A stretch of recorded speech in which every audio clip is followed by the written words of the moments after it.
So the first way to increase traffic to your gigs on Fiverr is really to respond to messages that you get through the inbox from potential buyers.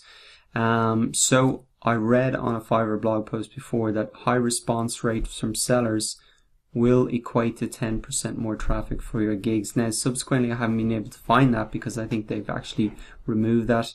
But you can be guaranteed that this is important because they've made updates recently to this response rate.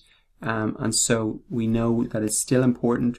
We know that it probably equates to more traffic, but it also helps even with sellers when they're, or buyers when they're looking at our gigs. For example, here, let's have a look at this one here.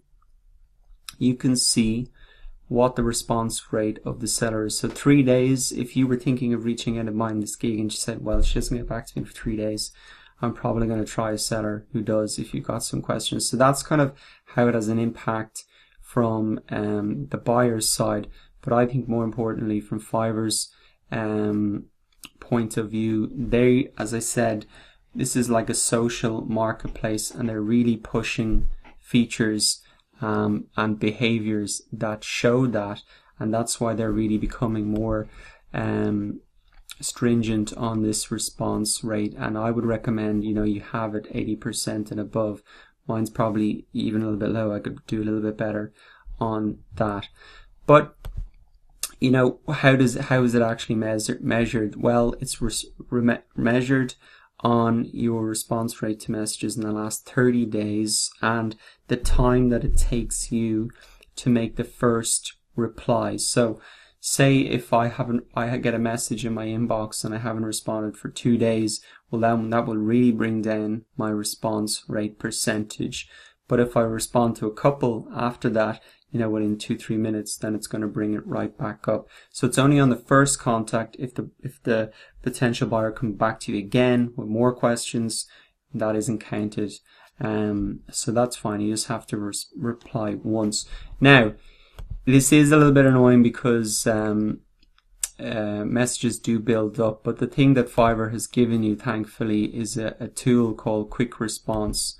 So what you can do if you get a message here is you can use a quick response, saying, sorry, I'm just offering my gigs described. Sure, I can take a close look when you place an order. And you can just basically click those buttons. A lot of the questions are very similar. This article, I'll post a link to it. This has some literally, responses, quick responses that you can copy and paste in there, so you can really respond quickly, and it gives you some examples of the potential common types of messages and how you can respond to them. So that is pretty handy. I guess it's good to have a marketplace for sellers talking to buyers and answering questions. It is a little bit of inconvenience. It doesn't always lead to a sale, but sometimes it does. So from a sales perspective, it can drive sales. I think it's just better for the marketplace. And there's a quick and easy way to do it, kind of to semi-automate it. So it's definitely worth doing because it's important for traffic conversions and it's important to Fiverr, so it should be important to you too. So what I would suggest you do is go to this article here, set up some of your quick responses. You can do this very easily. Add a new quick response. You can copy and paste those from here in there. This is something that you'll be doing on an ongoing basis. At the start, you might get too many messages, but over time they do build up. So you really want to keep on top of those, keep your response rates 80% or even above.